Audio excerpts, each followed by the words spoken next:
Carissimi tutti, sawa bona. Le docteur Randre Ridotto depuis la cour du palais communal de Conchayun. Le 7e commandement. Tu ne commettras point d'adultère. Le fameux commandement que beaucoup attendaient à coup sûr, car il semble être le plus complexe, le plus difficile d'application, le plus ambigu. Mais toute cette confusion, bien évidemment, n'est pas fortuite. On nous y a menés par la main comme des moutons à l'abattoir. Et je puis vous garantir, mes chers résidents et protecteurs de la commune de Conchayun, qu'à la fin de cette vidéo, vous aurez non seulement plus de lucidité concernant ce problème, mais à côté, vous regagnerez aussi un peu plus de confiance en vous-même et dans la mission cosmique dont vous êtes dépositaire. En général, lorsqu'on évoque le 7e commandement, nous, les androphores, avons été conditionnés à nous sentir pointés du doigt. Les femmes, en fait, nous pointent volontiers du doigt. On connaît le préjudice très répandu qui veut que les hommes soient des cochons qui ne pensent qu'au sexe. Évidemment, ceux qui soutiennent cette opinion se gardent toujours de faire la moindre référence à tout l'appareillage social et médiatique qui a été mis sur pied pour faire des hommes des hétéromanes perpétuellement prêts à décocher une flèche de leur arc. Les hommes ont été conditionnés à se sentir gênés ou en faute du fait de leur désir plus puissant qui, loin d'être un problème ou une tare, est une bonne chose.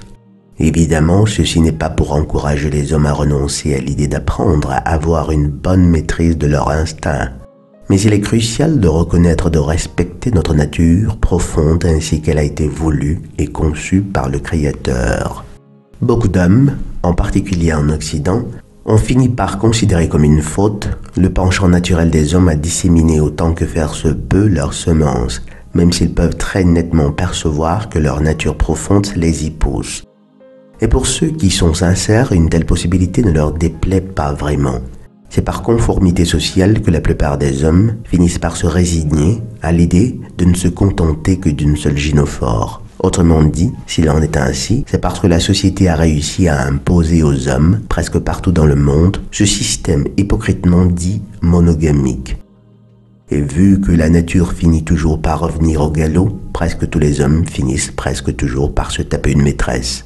Ceci a mené à l'idée très répandue, mais tout autant fausse, que les hommes étaient de loin plus infidèles que les femmes, ou de loin plus adultérins.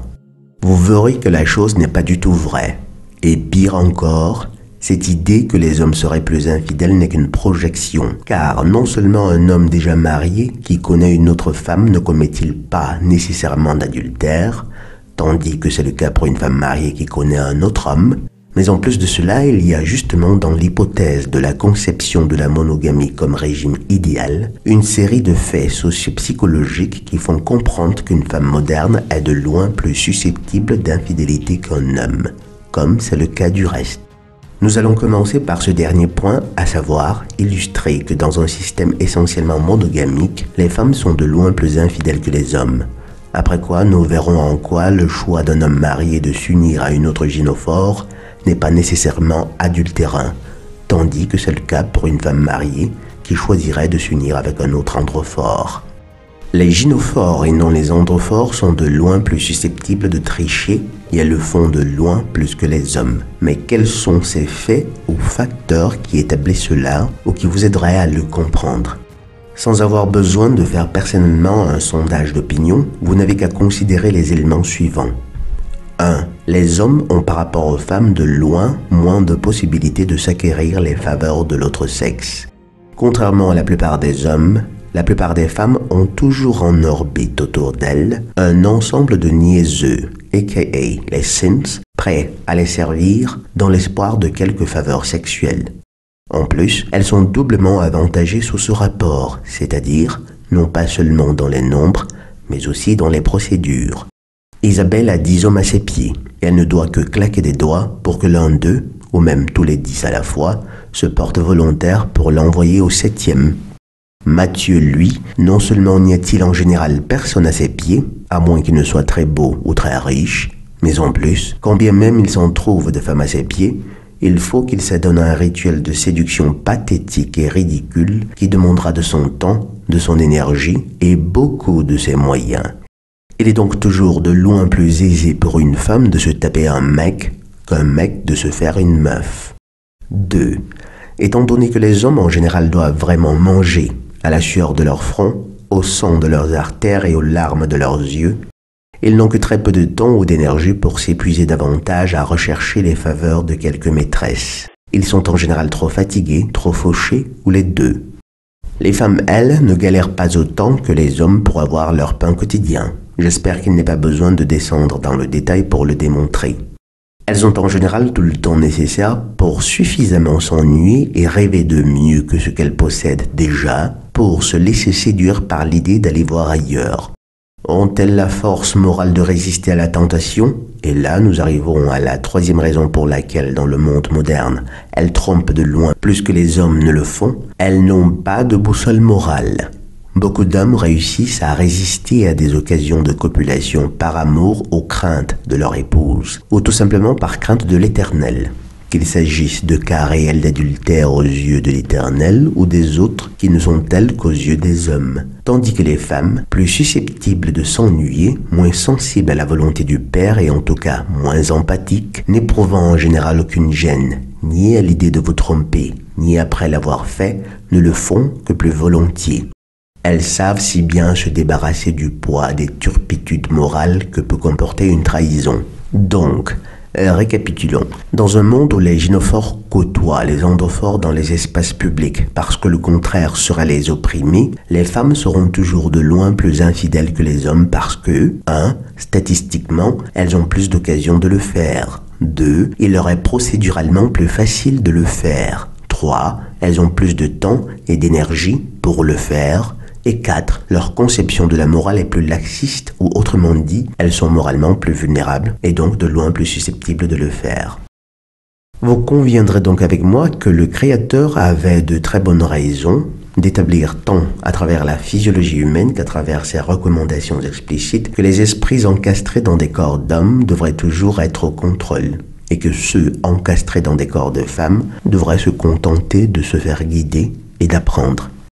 Si les hommes semblent si incapables de ne se contenter que d'une seule femme, c'est simplement parce qu'ils ne le devraient pas. Mais c'est là un raisonnement trop simple. Pourquoi ne le devrait-il pas? Parce que le Créateur en a décidé ainsi par le fonctionnement de la physiologie masculine. Et les anciens qui l'avaient très bien compris et qui étaient très au fait des dynamiques endocrinologiques de nos corps, parce qu'obéissant de façon éclairée à l'Éternel, ne trouvaient absolument rien de mal à ceci que les hommes, les plus valeureux en général, aient plus d'une épouse.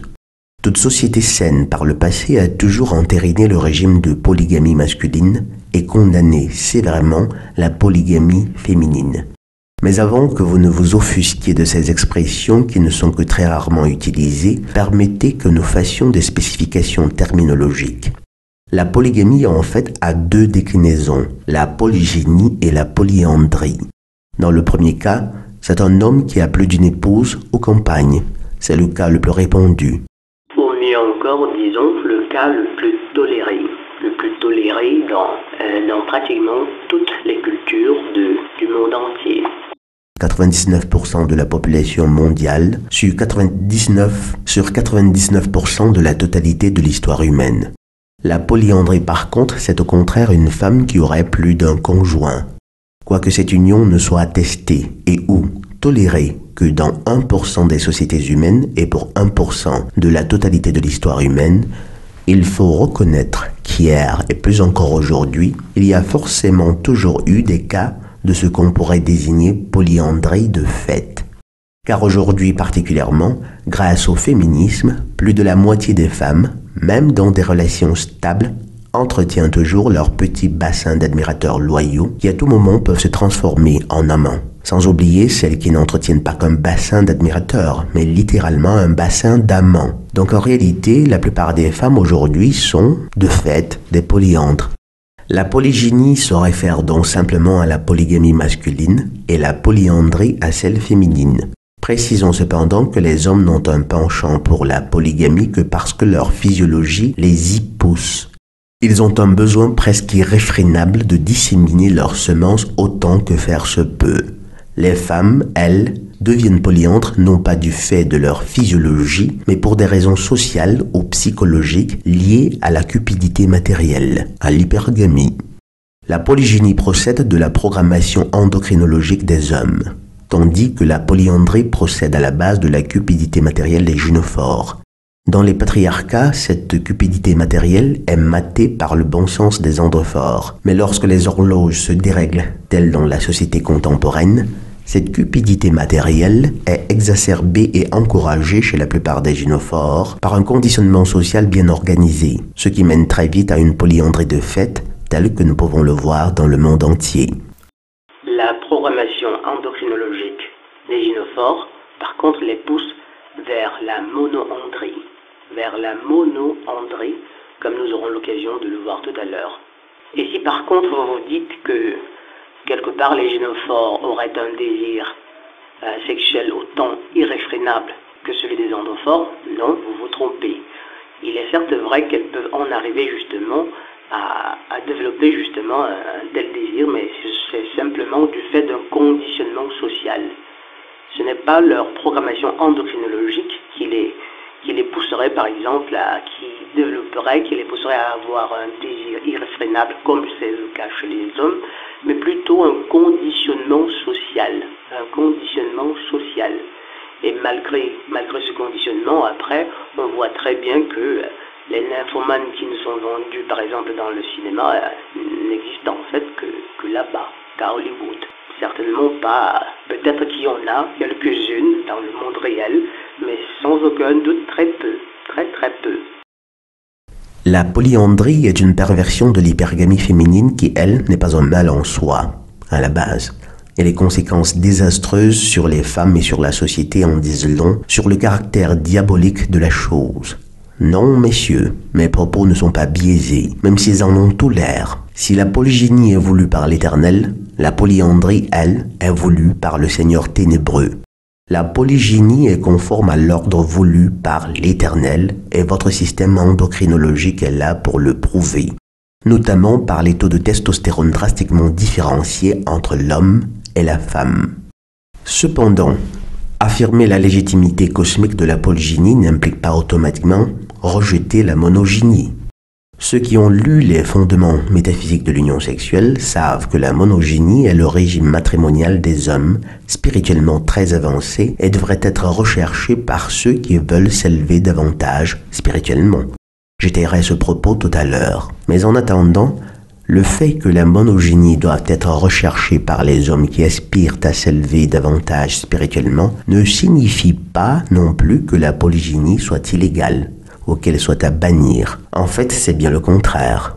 Permettez que je le répète, la polygynie est le régime voulu en amont par le Créateur pour la plupart des hommes, et on peut le démontrer de deux façons. D'abord par l'exemple de ceux qui nous ont précédés. Précisons juste au passage que ce régime a lui aussi des débordements qu'on ne saurait aborder ici. Mais en attendant, c'est le régime voulu par Yahuwah pour les androphores. Et Dieu seul sait combien le docteur Rando a tressailli de joie le jour où il a découvert que même le patriarche Abraham, l'ami de Dieu, avait des concubines. Je peux sentir le même tressaillement dans les cœurs de beaucoup parmi vous à l'écoute de cette info. La deuxième façon par laquelle on pourrait démontrer la légitimité de la polygynie est donc simplement de prendre en considération notre physiologie. La chose est écrite dans le système endocrinologique des androphores, car il se trouve que nous avons dans notre fluide hématique, c'est-à-dire dans notre sang, 10 fois plus de testostérone que les femmes. La testostérone est l'hormone responsable de l'attraction sexuelle. Et cette hormone, mes chers amis, est, comme disait quelqu'un, du feu à l'état liquide. Du feu à l'état liquide. C'est la testostérone qui donne aux androphores leur fougue, non seulement physique, mais aussi psychologique. C'est grâce à la testostérone que les hommes sont plus forts, plus dynamiques, plus productifs, même intellectuellement. S'imposer d'ignorer cet aspect de notre physiologie ou s'imposer des normes sociales qui plus est ne sont pas pour la plus grande gloire de l'Éternel, équivaut à faire ce que font par exemple ces abrutis qui disent « J'ai de belles bourses boursouflées, mais je sens qu'un Védor à la place ce serait plus cool ». Ou leurs congénères tout autant abrutis qui, elles, se disent « Ce Védor n'a pas sa place ici, j'y verrais plutôt de belles bourses boursouflées ». Bref, c'est un autre sujet pour un autre jour. Toujours est-il que méconnaître votre physiologie, en plus pour autre raison que servir l'Éternel, est une aberration tout autant diabolique. Et de même que notre taux de testostérone élevé nous exhorte à la polygynie, celui des gynophores, 10 fois plus bas, les exhorte par contre à la monoandrie.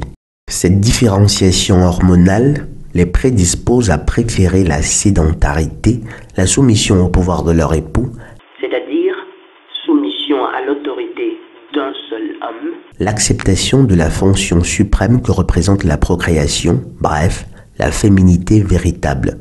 Et si vous y pensez bien, mes chers messieurs, ce sont précisément ces caractéristiques liées à la féminité véritable qui promeuvent, fortifient et rendent inexpugnable le noyau de base de la société, c'est-à-dire la famille. Et c'est précisément à tous ces traits essentiels à la fondation d'une société prospère et tournée vers l'Éternel que le féminisme s'attaque très volontiers. Le féminisme est un projet ténébreux et ceux des ondophores qui ne peuvent pas encore le voir en souffriront tragiquement, si ce n'est pas déjà le cas. Par le passé, un homme marié pouvait se taper ou prendre des concubines avec ou sans le consentement de son épouse, sans s'en sentir gêné, ou sans pour autant avoir commis une quelconque infraction. Les hommes n'avaient pas de compte à rendre à leurs épouses. Ils n'avaient pas de compte à rendre à leur épouse tant qu'ils en prenaient le plus grand soin.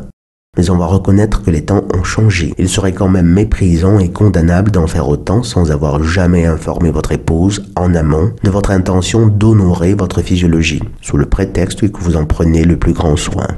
Il s'agit donc tout simplement d'être limpide sur la question envers celle que vous envisagez de prendre pour épouse. Pas après le mariage, bien avant, ce qui impliquerait une certaine reformulation des vœux en soi.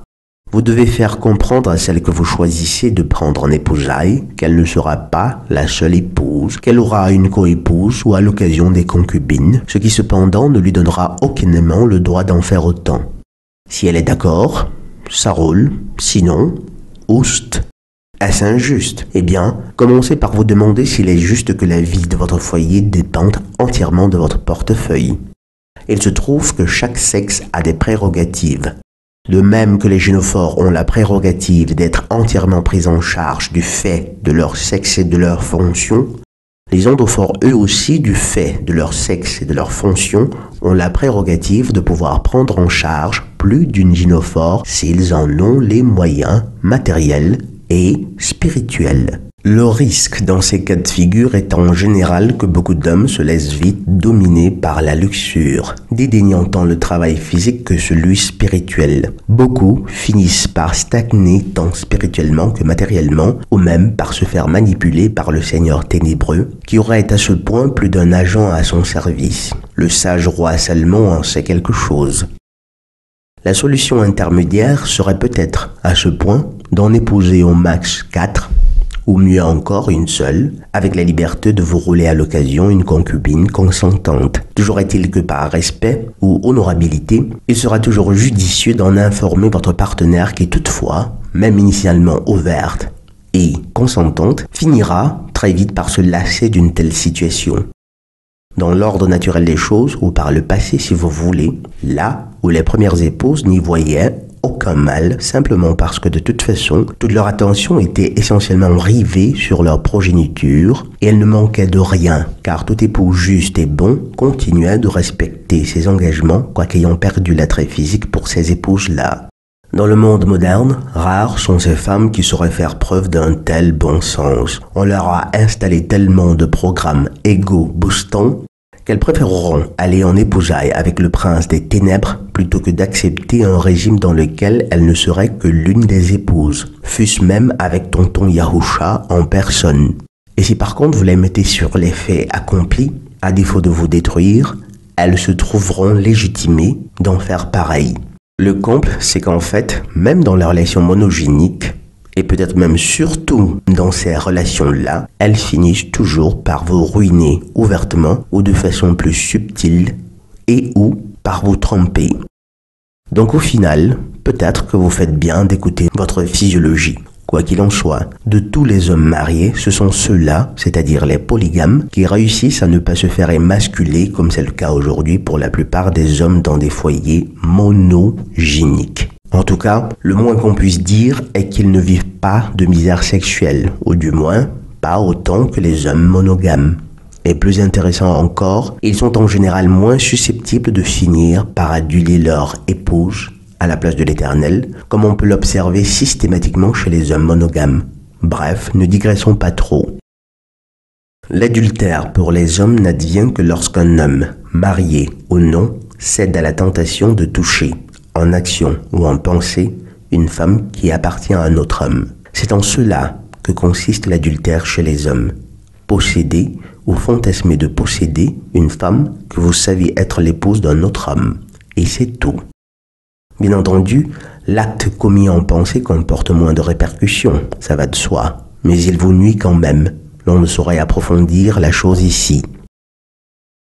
En ce qui concerne la femme, elle ne commet un adultère que lorsque, étant mariée, elle couche avec un autre homme, car ce faisant, elle souille la couche qui est la matrice du royaume de son mari.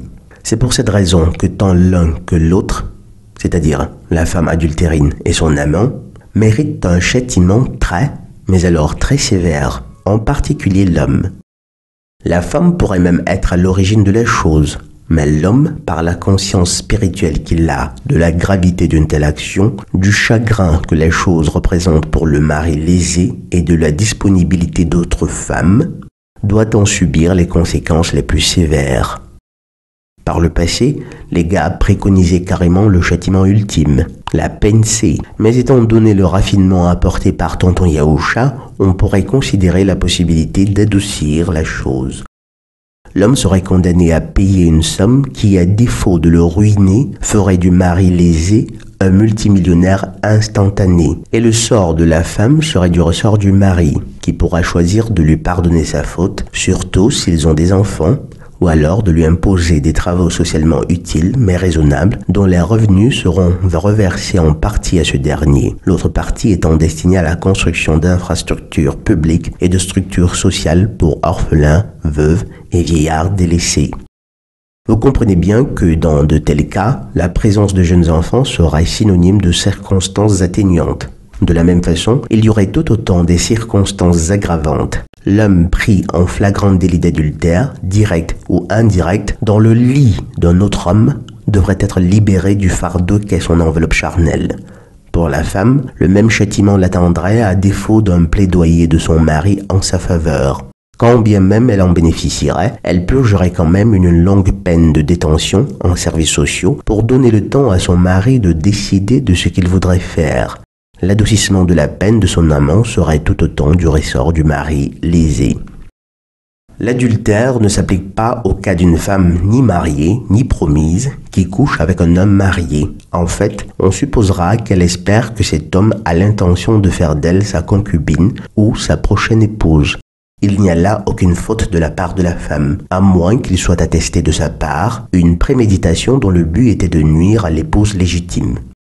Il n'y a pas non plus de faute d'adultère de la part de l'homme, qui toutefois pourrait être accusé de tromperie ou de manipulation si, pour convaincre son amante, il aurait recouru à des promesses au mirage de mariage, n'ayant depuis le départ aucunement l'intention de la prendre en charge.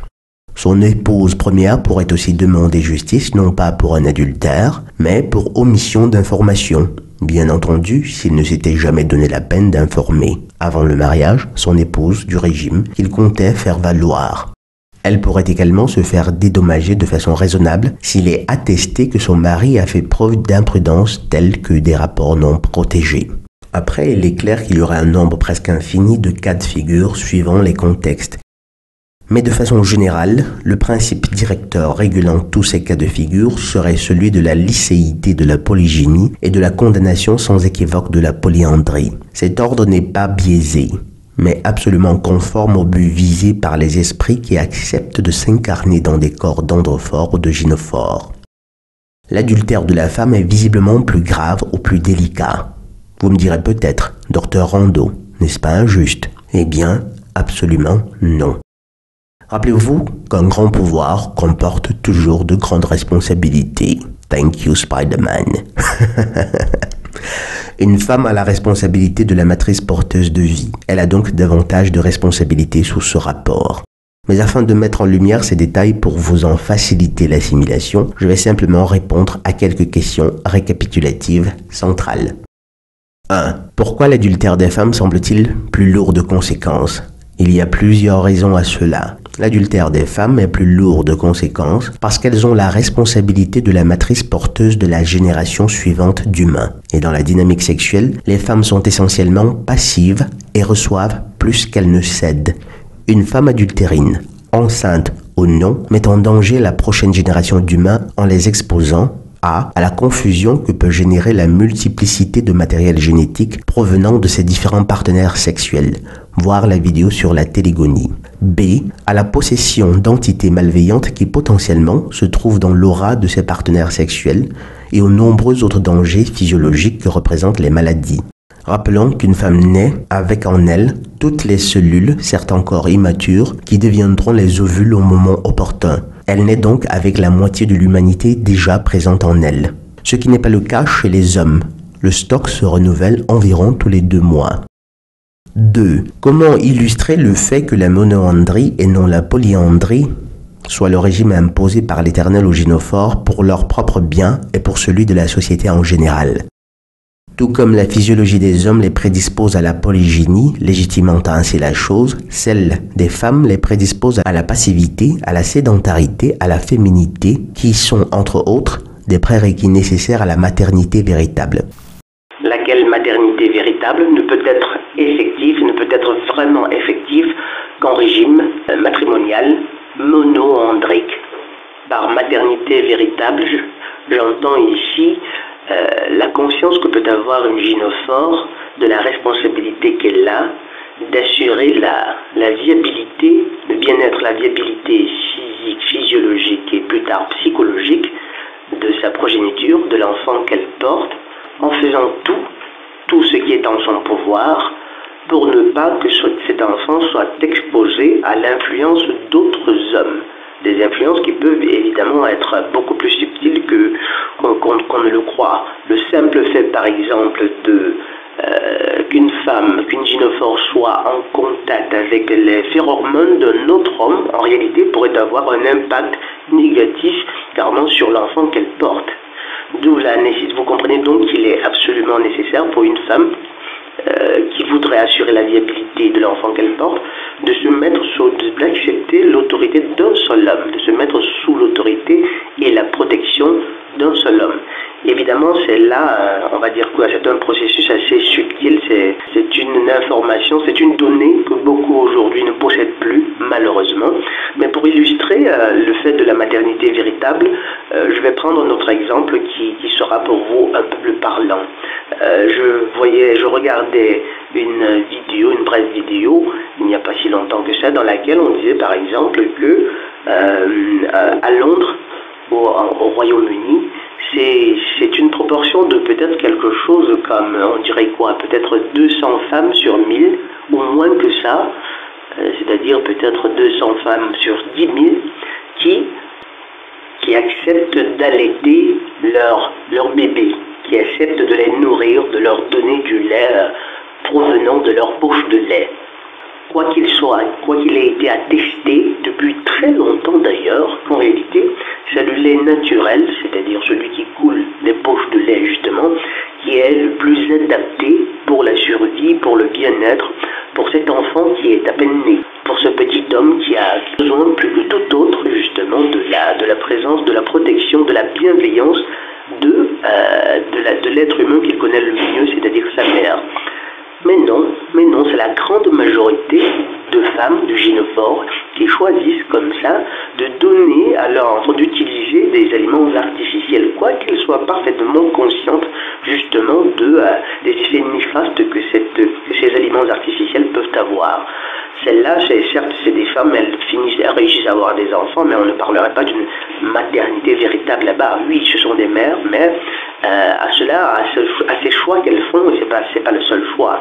À ces choix qu'elles font, j'oppose justement le choix que ferait une femme consciente, justement, parlant de maternité véritable, consciente de cette dynamique-là, qui choisirait par contre de se sacrifier, de renoncer à ses ambitions et autres conneries, autres prétextes qu'elles ont l'habitude d'utiliser pour s'assurer qu'elles donnent le meilleur à ce petit homme. À côté du lait maternel, on pourrait aussi parler des crèches. Vous vous rendez compte, vous avez certainement des cas autour de vous, il y a des gynophores qui sont capables d'aller comme ça confier leur enfant qui a peut-être, on va dire quoi, un moins de 6 mois, parfois quelques semaines à peine. Elles réussissent déjà à confier l'enfant à d'autres individus, à d'autres femmes qui ne font ce métier, qui ne consentent à faire ce métier que pour du fric. On ne saurait parler de maternité véritable dans les cas de ces femmes-là. En réalité, ce sont des horreurs qui, dans la société contemporaine, sont devenues monnaie courante. Bref, il s'agissait pour moi là de vous illustrer ce que j'entendais par maternité véritable. Tout comme la physiologie des hommes les prédispose à la polygynie, légitimant ainsi la chose, celle des femmes les prédispose à la passivité, à la sédentarité, à la féminité, qui sont, entre autres, des prérequis nécessaires à la maternité véritable. Les taux de testostérone notoirement réduits chez la femme l'aident, et dans une certaine mesure, l'obligent à embrasser la passivité et la sédentarité et à accepter le conseil sage d'un esprit plus élevé, chargé de la guider. Son esprit se trouve ainsi dans les meilleures conditions non seulement pour apprendre le sacrifice de soi pour autre que soi, définition de l'amour, s'inspirant d'un côté de l'exemple de son époux et mettant la chose en pratique par les soins amoureux qu'elle est censée désormais apporter à cette jeune créature sans défense. La sédentarité, d'au moins un parent chargé de prendre soin de la progéniture en l'absence de l'autre occupé à pourvoir aux besoins de la famille, est une nécessité absolue pour la conception et l'éducation d'hommes forts, puissants et dotés de capacités presque surnaturelles. Une femme qui se fait labourer par la moitié de la population masculine de la planète n'aura plus jamais le terrain adéquat pour la conception de tels humains. Les jeux commencent à être faussés à partir du second homme à qui elle permet de la toucher. Les choses ne seront plus jamais comme avant. C'est pour cette raison que dans toutes les traditions, dans toutes les cultures, dans la plupart des cultures en tout cas, le body count des femmes a toujours été un élément crucial dans le choix de son épouse. Instinctivement, les hommes sont torréfiés à l'écoute du nombre supérieur à 1 de partenaires qu'une femme a pu avoir. Et les femmes, tout autant instinctivement, s'arrangent toujours à donner une valeur de loin inférieure à la réalité. Revoyez donc la vidéo sur la sacralité de la virginité féminine. Vous comprenez donc pourquoi la monandrie est dans le dessein divin le seul régime matrimonial envisageable pour les gynophores. En outre, il leur permet aussi de ne point être exposés à la tentation de polyandrie qui, procédant de leur cupidité matérielle, représente l'accroche parfaite par laquelle le Seigneur ténébreux les manipule plus facilement. Elles ont besoin d'être supervisées. 3. Pourquoi davantage de liberté semble être octroyée aux hommes? Ici encore, il y a plusieurs raisons à cela. A. Un homme dans une relation monogynique finit presque toujours par aduler son épouse, délaissant par la même occasion de servir l'Éternel. Et délaisser de servir l'Éternel n'est pas toujours une décision consciente, délibérée et explicite. Chaque fois que vous renoncez à vos aspirations les plus profondes, à vos rêves, chaque fois que vous oubliez que vous avez la responsabilité de promouvoir la justice, la vérité, parce que trop fatigué à essayer d'accumuler assez de fric pour la rendre heureuse, chaque fois que vous oubliez votre mission cosmique, vous aurez délaissé de servir le Créateur. Dans le monde moderne, les hommes monogynes finissent presque toujours par aduler leur femme, qui, loin d'être une épouse, n'est en réalité qu'une prêtresse d'Astarté dont la compagnie permanente ne leur coûte pas que la peau des fesses, mais l'ablation des bourses. B. Par le choix d'une polygynie raisonnable, un homme varie le bassin génétique d'humain et accroît notoirement les possibilités d'incarnation d'esprit pouvant accéder à ce plan de matérialité. Il faut cependant préciser que seuls les hommes moralement et physiquement valeureux devraient pouvoir faire ce choix. C. Après avoir donné la vie, La plupart des femmes focalisent spontanément et naturellement toute leur attention sur les enfants. Il est bien qu'il en soit ainsi. Leur désir sexuel connaît toujours une chute spectaculaire, ce qui n'est pas le cas pour l'homme. Monsieur le mari la comprend parfaitement. Elle, à son tour, devrait pouvoir le comprendre. Faisons maintenant le point sur la monogamie masculine. Comme dit plus haut, la polygynie est certes un régime naturel prévu par le Créateur, mais cela ne signifie pas non plus que la monogynie soit chose à proscrire. Au contraire, c'est justement le privilège des hommes spirituellement très avancés. Il s'agit des hommes qui choisissent ce régime non pas par défaut ou par peur ou par faiblesse, mais par choix d'élévation conjointe au solitaire, quoiqu'en couple, et qui le respectent scrupuleusement, se dévouant par contre à des buts nobles tels que l'illumination des esprits, l'instruction de jeunes âmes, le travail à la construction d'un monde meilleur, au sens métaphorique et littéral. Ces hommes ont certes la même fougue physique et intellectuelle que leurs confrères, leur abondance de testostérone, mais ils font le choix libre de mettre cette fougue au service du prochain, donc de l'Éternel, et une fois de plus, non pas par peur d'une épouse menaçante, ou du regard de la société, mais simplement pour manifester du mieux qu'ils peuvent la volonté du Très-Haut. Il faut aussi spécifier qu'une union entre deux personnes peut ne pas être adultérine, mais être condamnable aux yeux de l'Éternel, parce que tragiquement fornicatoire. Mais avant de condamner la chose, faudrait cependant d'abord comprendre ce qu'est la fornication, qui, comme dans le cas de l'adultère, n'est pas nécessairement ce que l'on vous a appris. Mais ce sera le thème d'une autre vidéo. Procédons, une fois de plus, à un récapitulatif. L'homme ne commet adultère que lorsque, marié ou non, il couche ou fantasme de coucher avec une femme qu'il sait appartenir à un autre homme. Une femme ne commet un adultère que lorsque, mariée, elle consent à coucher ou fantasme de coucher avec un homme qui n'est pas son mari. L'homme marié qui couche avec une femme qui n'est pas son épouse, sans l'aval de cette dernière, commet à la limite une faute qui toutefois n'est certainement pas l'adultère. Nous nous trouvons là, bien entendu, dans un contexte où les rôles traditionnels sont strictement observés. Tout se joue en fait au moment des accords prénuptiaux. Il est préférable d'être très explicite à cet égard. Tout dépendra de votre honnêteté en amont, c'est-à-dire de votre choix, d'informer votre partenaire des libertés que vous estimez être exclusivement vôtres, en contrepartie du plus grand soin que vous aurez à prendre d'elle, matériellement et émotionnellement. Soulignons au passage, juste au cas où ce ne serait pas encore fait, que devoir assumer la responsabilité de nombreuses épouses et ou concubines demande beaucoup, mais alors beaucoup de moyens et d'énergie. Donc il importe de vous assurer auparavant de disposer de beaucoup de fonds. Réhabiliter cet ordre de choses qui était celui des anciens ne saurait être chose facile et ou faisable. Mais en attendant de comprendre, si vous voulez essayer quand même, ne cessez pas de travailler à devenir la meilleure version de vous-même. On va aussi reconnaître que les seigneurs ténébreux ont œuvré très efficacement pour que les hommes n'aient même plus les moyens financiers pour pouvoir entrevoir la possibilité de réhabiliter un système où la polygynie aurait sa place.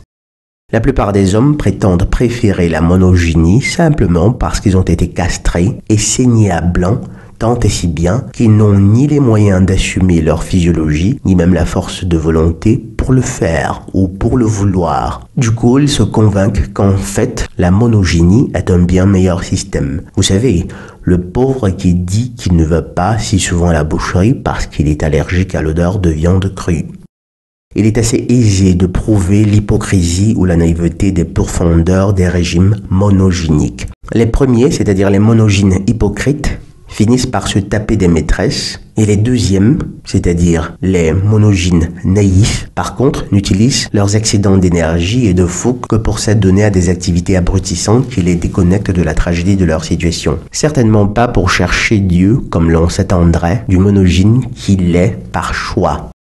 La monogynie comme la polygynie devrait être une option ouverte aux hommes valeureux, intellectuellement et ou physiquement. La société en tirerait le plus grand bien.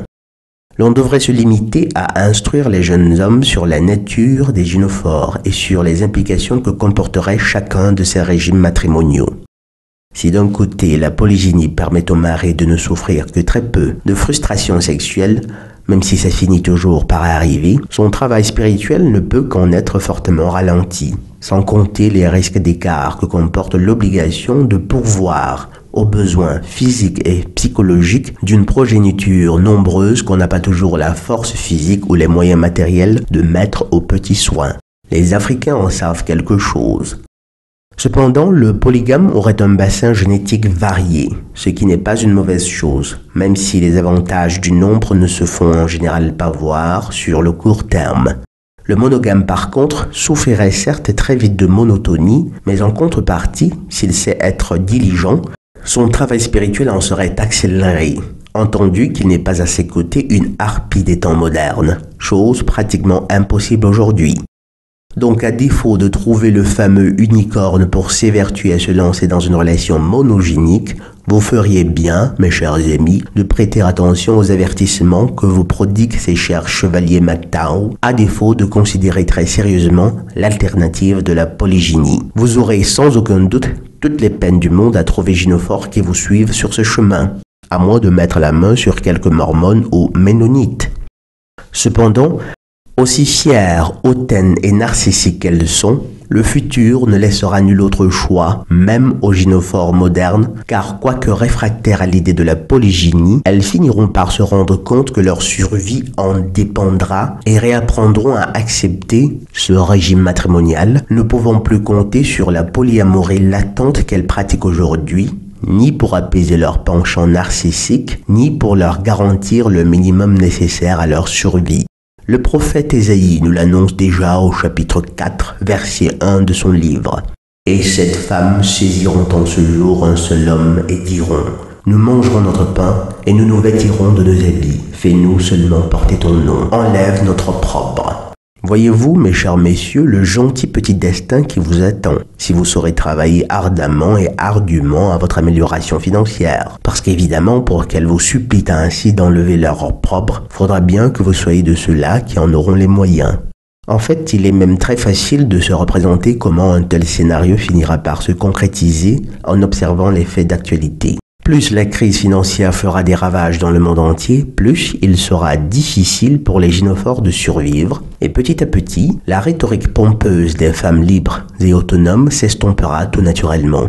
Plus il y aura d'hommes qui comprennent la supercherie du féminisme, et plus elles aussi ouvriront les yeux à la nécessité de revenir à une approche plus traditionnaliste. Ce sera certes de la comédie, mais elles auront intérêt à en faire une seconde nature, pour survivre. Et cette seconde nature deviendra pour leurs filles un devoir, génération après génération, jusqu'à ce que les choses retournent, tout naturellement, au patriarcat. Pour de bon cette fois-ci, on l'espère.